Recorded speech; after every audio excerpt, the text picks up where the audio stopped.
अगले वक्ता हैं हमारे साथ अंशुल ओझा जी, और वे भी उन्हें भी महारत है आंकड़ों के साथ में डील करने की। बीकानेर से वे आए हैं, रिसोर्स का वे काम करते हैं, स्टोरी टेलिंग में भी उन्हें काफ़ी सिद्ध हैं वो। तो मुझे लगता है कि रिचर्ड जी की बात को आगे बढ़ाने में अंशुल जी हमें एक महत्वपूर्ण जानकारी देंगे। मैं उन्हें आमंत्रित करता हूँ। आज से 20 साल पहले का चुटकुला ये था कि जब एक कृषि का स्नातक शहर से वापस आता है तो वो उसके घर वाले बोलते हैं कि खेत में काम करो, तो डांट डपट के पिताजी ये बोलते हैं कि खेत में जाओ। कि मैं कहाँ जाऊँ? तो बाजरा खड़ा है बाजरे के पास में। जिन्होंने साहित्य, हिंदी साहित्य में रुचि है वो इस चुटकुले को पकड़ पाएंगे कि बाजरे के पास में आप जाके, और धान खड़ा है उसको, और वो बेचारा पहुँचता है और उसको खड़ा हुआ बाजरा नहीं मिलता, क्योंकि उसकी अपेक्षा है कि बाजरा तो कोई अंशुल है। चुटकुला 20 साल बाद में यहाँ बदलता है कि खाने का इतना बड़ा संकट है, कोई बात नहीं, कुछ बच्चे शहर से जाते हैं और वो कहते हैं अरे तो यहाँ पर क्यों नहीं हम ब्लिंकिट कर लेते खाना। और इस बीच में और ये गंभीरता है हमारी, और ये हमारी त्रासदी भी है कि हम बड़ा व्यापक समाज, हम सिर्फ सिविल सोसाइटी या हम चंद लोग जो भी अब एकदम हाशिए पर हैं, पर बड़ा व्यापक समाज क्या सोच रहा है, और ये हम नहीं सोच। थोड़ा सा और देखिए कि हम लोग चाय पिए और दूध सब भी कुछ लोगों ने लिया। इस देश में हम लोग जितना दूध का उपभोग करते हैं उतना दूध लोगों के पास में इस देश में नहीं है। हम लोग इतना दूध इस देश में प्रोड्यूस ही नहीं करते हैं जितना दूध हम लोग इस्तेमाल कर डालते हैं। अब हमें नहीं पता, और आज की तारीख में ये हालत है। हाँ, और ये इस पे जब ये सारी चीज़ें हम थोड़ा सा देखना शुरू करेंगे, अभी दूध कहाँ से आता है? आपने बोला रेन फेड एरिया। देश के पूरे कृषि मैप में लगभग 65% से ज़्यादा रेन फेड एरिया है, और वो पूरे देश में विस्तार है। वो राजस्थान से लेके ऊपर लद्दाख काफ़ी हिस्सा, महाराष्ट्र का, विदर्भ का जो हिस्टोरिकल रेफरेंस है वो दर्भ का विस्तार, या जो कुशा है कुशा का विस्तार, ये विदर्भ था। और अब विदर्भ में हमको घास नहीं मिलेगी। और मैं जब ये सत्र शुरू हुआ था उससे पहले ये सोच रहा था कि कितनी सुंदर ये इस संयोग बैठा कि जाकिर भाई ने जो बात रखी वो हम लोग उस समस्या से डील कर रहे हैं रेगिस्तान में, कि हम कैसे इसको कर रहे हैं। और मेरा तो लगता था कि ये समाधान हो गया यहाँ आके, मतलब पर्पस सॉल्व हो गया यहाँ आके, कि जाकिर भाई से मुलाकात हो गई, उनसे ये सुनने को मिला। पर त्रासदी ये है कि उसी रीजनरेटिव डेजर्ट एरिड एरिया में, जिस एरिया में हम आज से 20 साल पहले ये कहते थे कि हमारे ऊँट ब्राह्मी खाते हैं, या हमारे ऊँट शंख पुष्पी खाते हैं, गायें हमारी शंख पुष्पी खाती हैं, जिसके कारण दिल्ली जैसे शहर की जो हर कप जो चाय बनती है उसमें कम से कम 1 बूंद दूध जस्ट बीकानेर डिस्ट्रिक्ट का होता है। ये ज़्यादा नहीं, 30-35 साल पहले का आंकड़ों को कहानी में कहने का एक तरीका था, और कोऑपरेटिव के लोग ये कहते थे, फ़ख्र से बीकानेर के कोऑपरेटिव के लोग ये कहते थे।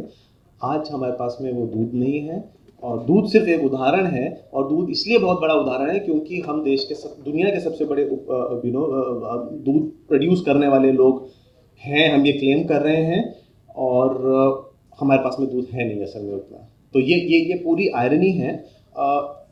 इसमें ये भी हमको समझ लेना होगा कि हम जिस ये पूरा जो फूड सिस्टम का जो क्राइसिस की हम बात कर रहे हैं, और सुबह जयदीप जी जो बात कर रहे थे ट्रॉली क्राइसिस की, उसमें ये जो चुटकुला कि हम ब्लिंकिट कर लेंगे, ये पूरा का पूरा एक टेक्नो फ्यूडलिज्म का एक पूरा का पूरा और आधार बहुत बड़ा है जो उसमें जुड़ता जा रहा है। हमने फूड सिस्टम अपने खुद डिस्टर्ब कर दिए हैं। हमारी प्लेट का जो खूबसूरती थी, और दुनिया के सबसे सुंदर भोजन व्यवस्थाओं में या थालियों में से एक हिंदुस्तानी शैली का खाना वेजिटेरियन या नॉन वेजिटेरियन होता था, पर उसका न्यूट्रिशनल इंडेक्स हम नीचे गिराते गए हैं।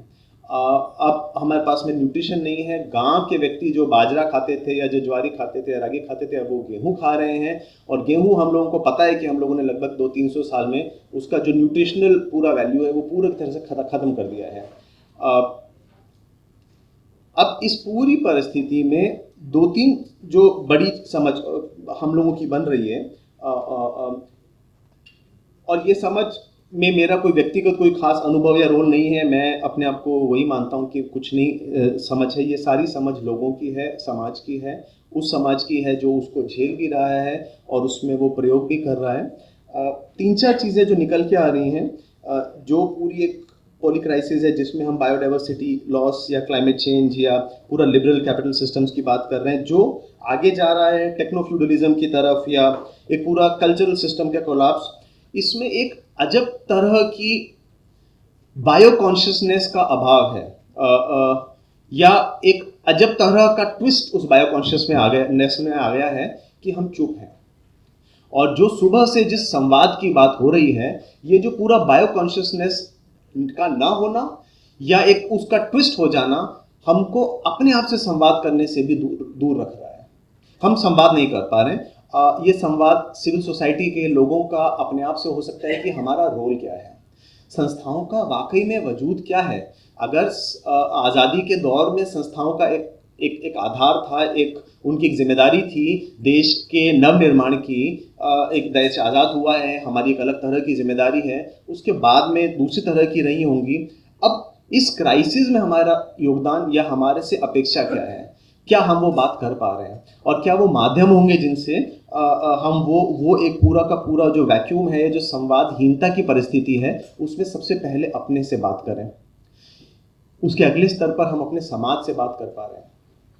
हम अपने आसपास के समाज से पूरी तरह से कटे हुए सिविल सोसाइटी अपने आप को क्लेम करने वाले लोग बन गए हैं, जो स्किल बिल्डिंग से लेके और जेंडर की ट्रेनिंग से लेके और हेन तेन प्रोजेक्ट लिख के और कर रहे हैं। बट मूल समस्या जो है हमारे समाज, वहाँ पर हम नहीं जा पा रहे हैं। इसके कुछ उदाहरण हम लोग जो देख रहे हैं, वो भले ही लद्दाख में अगर बहुत बड़े स्तर पर सोलर आ जाता है और साथ साथ में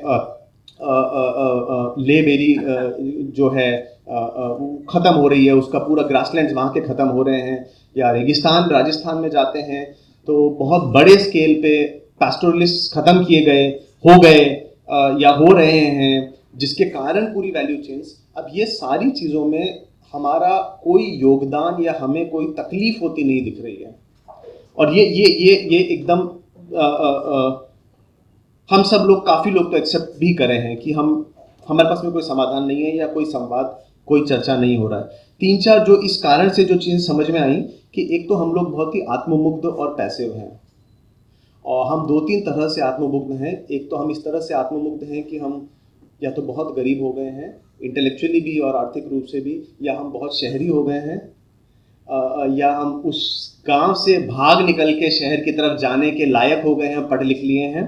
वो एक दूसरी त्रासदी है कि हम उसी ब्लिंकिट या उसी स्विगी के गिग वर्कर बनते हैं, और वो हम कहाँ से आ रहे हैं, हम उन्हीं गांव से उन्हीं ज़मीनों से आ रहे हैं, पर ये सब हो रहा है। तो इस तरह की आत्ममुग्धता भी है, और एक बहुत ही पैसिव एक्सेप्टेंस है कि हम अब शायद।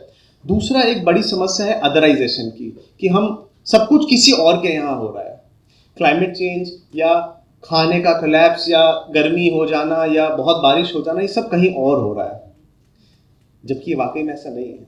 अगर रेगिस्तान का मैं सिर्फ उदाहरण दूं तो पिछले कुछ वर्षों से जो बारिश बढ़ी, उसके कारण एब्सोल्यूट ह्यूमिडिटी बढ़ी, और उसके कारण बहुत बड़े स्तर पर लंपी स्किन डिसीज आया, और वो इस कदर आया कि वो इंडो गैंजेटिक प्लेन्स तक स्प्रेड हुआ। और हम इसको नहीं समझ पाए कि वहाँ पर लंपी स्किन डिजीज इस तरह से रैम्पेंट उसका स्प्रेड क्यों हुआ, क्योंकि हमारा जो देसी गौवंश था वो उस तरह के ह्यूमिडिटी के लिए अडेप्ट ही नहीं था। हाँ, वो एकदम ड्राई परिस्थिति के लिए था, तो सडनली इतना मॉइस्चर आ गया। इसके दूसरी तरफ जाइए तो लद्दाख जैसी जगह या हायर हिमालयाज में बर्फ़ डिले होने लगी, और बर्फ़ जब डिले होने लगी तो उसका प्रभाव अब हमको सब जगह दिखने लगा कि पानी का जो आवक है वो सारा रिवराइन सिस्टम, जो पूरी हम जिन सभ्यताओं के पोलिटिसाइजेशन में भी लगे हुए हैं, वो सारी सभ्यताएं तो असल में पानी पर आधारित हमारी, और अब उसमें पानी नहीं है। तो ये एक अदराइजेशन बहुत बड़े स्तर पर हो रहा है, और ये हमको समझना पड़ेगा कि इस अदराइजेशन को हम एटलीस्ट फूड सिक्योरिटी सिस्टम में कहाँ देख रहे हैं, क्योंकि हम जितना खाना और जो पौष्टिक खाना हमें चाहिए, हम उतना शायद अफोर्ड नहीं कर पाएंगे बाहर से लाना। हम यूरोप या अमेरिका नहीं है उस तरह से। तीसरी जो बड़ी समस्या आ रही है वो है इनोवेशन का लैक होना। पूरी तरह से इस व्यवस्था में इनोवेशन को जगह ही नहीं है। वो भले ही हमारे ICR सिस्टम हो, सरकार के सिस्टम हो, और अब प्राइवेट सेक्टर के भी वो सिस्टम्स हो, इतने बड़े इतने व्यापक हो जाना ज़रूरी भी है शायद आज की इकोनॉमिक रियलिटीज़ में। पर इनोवेशन और इनोवेटर्स के लिए, गलती करने के लिए, गलती से सीखने के मौके, हम दूसरों को तो पहले बाद में हम उनकी तरफ बाद में उंगली उठाएंगे। हम पहले अपना सोच लें कि हमारी संस्थाओं में, या हम जिसे जीवित नागरिक समाज कह रहे हैं, उसमें कितना जगह हमने छोड़ी है हमारी संस्थाओं में कि कोई इनोवेट करता है, कोई एक ऑल्टरनेटिव सवाल या ऑल्टरनेटिव गुंजाइश कहाँ रखी है हमने। चौथा बड़ा मुद्दा कि हमारे पास में चैम्पियंस भी नहीं बचे हैं। मिसिंग चैम्पियंस की बहुत बड़ी समस्या है। सुबह भी जो विराज जी भी जो बात कर रहे थे, या उससे पहले भी, कि अब भी हमें लग रहा है कि हर व्यक्ति जो है किसी न किसी तरह से एक ठेकेदार बन जाना चाहता है कि मैं अपना काम किसी को डेलीगेट कर दूं। वो चिंतन का काम हो, वो लेखन का काम हो, वो एग्जीक्यूशन का काम हो, प्रोग्राम प्रपोजल का काम हो। तो अब ये जो दूसरा व्यक्ति है सिस्टम में, ये कौन है, ये हमें समझ नहीं आ रहा है कि जो हमारे लिए करेगा ये हमें नहीं पता कौन है। तो ये भी ये सुबह से जो चर्चा चल रही है उसी के थोड़े से अलग अलग एंगल्स हैं। पॉली क्राइसिस की हम जो बात कर रहे हैं कि ये हम इसको कैसे समझना चाह रहे हैं, और बहुत बड़ी चिंता है, बहुत बड़े इसको हमको व्यापकता को समझना पड़ेगा। मूल मुद्दा ये है कि सिस्टम इस तरह से, जो सुबह जयदीप जी जो बात कर रहे थे सिस्टम थिंकिंग और सिस्टम्स की, फूड सिस्टम सिर्फ खाना उगाना नहीं था।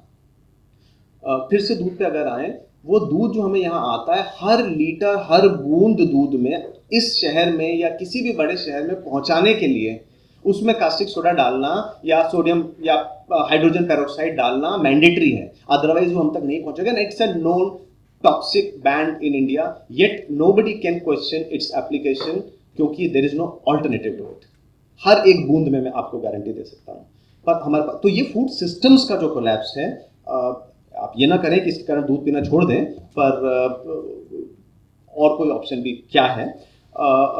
दूध के रेट इस देश में नहीं बढ़ पाते हैं, बड़े से इतना बड़ा व्यापक तंत्र है, और वो अपने आप में एक इंडिकेटर है कि कितना ज़्यादा प्रेशर है, और अल्टीमेटली वो प्रेशर किसके पास में जाता है। आप जो सारी बातें कर रहे थे वही एविडेंस है कि वो दूध पालक जो है, प्रोड्यूसर है, उसके पास में जाता है। तो मुद्दा ये है कि ये सारे मुद्दों में हमारे पास में एक बहुत इतिहास का बहुत बड़ा भार है, बाजार का बहुत बड़ा हमारे ऊपर दबाव है, हमारे ऊपर भविष्य की एक बहुत सारी अनिश्चितताएं हैं, और उस सब में क्लाइमेट चेंज एक तरह से बहुत तेज मिर्ची का काम कर रहा है कि ये सब के बाद में क्लाइमेट चेंज हो रहा है, और वो हर चीज़ को एक तरह से 10x 100x 1000x उसको मल्टीप्लाई कर रहा है। तो ये तो एक परिस्थिति है। अब इस परिस्थिति में हम बहुत निराश होकर बैठना चाहें तो लाजमी है, और यदि हम इस परिस्थिति को एक स्टार्टिंग पॉइंट की तरह देख के कुछ नवनिर्माण की कोशिश करें, तो हमारे पास में एक बड़ी चुनौती है, हमारे पास में एक बड़ी जिम्मेदारी है कि हम कोई गैनाराम जैसा एक ऊँट पालक बन सकते हैं, या उस जैसे 20 ऊँट पालक बना सकते हैं जिसने सभी विषम परिस्थितियों के बाद भी गांव समाज से लड़ाई करके भी अपने ऊँटों को बचाने के लिए अपने गांव के तालाब की लड़ाई लड़ी, और उस गांव की तालाब की लड़ाई लड़ने के चक्कर में उसको मारा पीटा गया, उसको धमकियां दी गई, उसके बावजूद वो आज अपने कैमल मिल्क को मार्केट में पहुंचा पाया, और उसके कारण वो गैनाराम जो आज से 2 साल पहले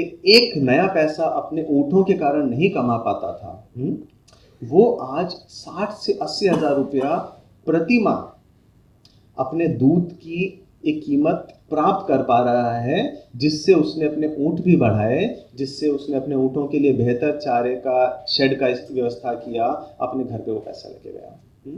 या क्या हम ऐसे ओम प्रकाश ढूंढ सकते हैं अपनी व्यवस्था में जिन्होंने अपने बूते लगभग 3000 किसानों को रेगिस्तान की विषम धरती पे नेचुरल फार्मिंग या केमिकल मुक्त फार्मिंग की तरफ शिफ्ट कर दिया। किसानों ने अपनी जेब से पैसा लगा के बायोगैस के यूनिट्स लगाए जिसका इस्तेमाल अब वो लोग अपनी भूमि को सुधार करने के लिए कर रहे हैं। या इस तरह की सैकड़ों महिलाएं जिन्होंने बेहतर दूध उत्पादन के लिए नए नए तरह के प्रयोग किए।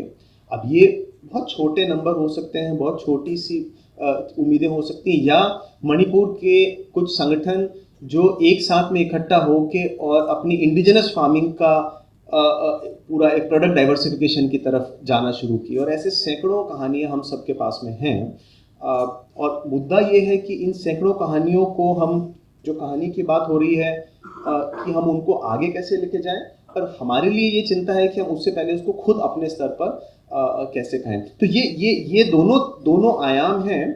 मैं बस 2 मिनट और, तो बस उसमें सिर्फ कुछ अपने उदाहरण हम लोगों ने रेगिस्तान में जो कुछ प्रयोग किए, क्योंकि संस्थाओं में एक जो बड़ी समस्या जो सुबह FCRA का भी इत्यादि इत्यादि, तो हम लोगों ने एक पूरी परिकल्पना की कि जो भी संस्थाएं ज़मीन पर काम कर रही हैं उनको जो ट्रांसफॉर्मेशन के लिए, उनको जो नए जो परिस्थितियां बन रही हैं, उन नई परिस्थितियों के लिए तैयार होने के लिए क्या करना है। और वहाँ से हम लोगों ने एक इस तरह की एक प्लेटफॉर्म का या एक प्रयोगशाला का एक विजन किया हमने, जिसको हमने कहा कि एक डेजर्ट रिसोर्स सेंटर, जो एक बायो रीजनल सेंटर है, जो एक ऐसा केंद्र हो जिससे लोगों को इनेबल किया जा सके फाइनेंसिंग पे, इनोवेशंस पे, नॉलेज पे और पार्टनरशिप्स पे। और जिस बायो रीजनलिज्म की हम बात कर रहे हैं, अब हमारी ये कोशिश है कि हम अलग अलग रीजन्स के इस तरह के सेंटर्स को लेके जाएं। तो क्या हम हिमालयन सिस्टम या इकोसिस्टम या बायो रीजन के लिए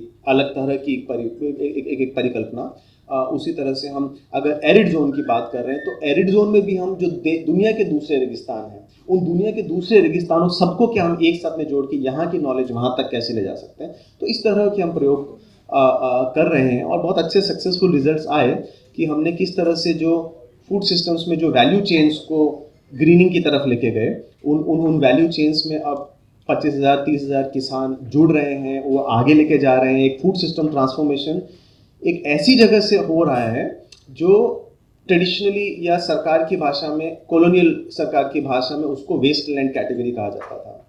वहाँ से हम उस अनाज को या उस दूध को बेहतर करने की या अलग अलग तरह की चीज़ें। तो अब मेरा बस एक जो बड़ा आप लोगों के सामने सबमिशन है कि अगर ये काम रेगिस्तान से संभव है तो शायद दूसरी जगहों से भी संभव है।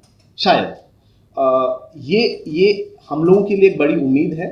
चिंताएं बहुत सारी हैं, समस्याएं उससे भी बड़ी हैं, पर उम्मीद अगर हम छोड़ेंगे तो फिर और कौन करेगा। तो कल भी अपन लोग चर्चा करेंगे। बहुत बहुत शुक्रिया आप सुनने का। धन्यवाद।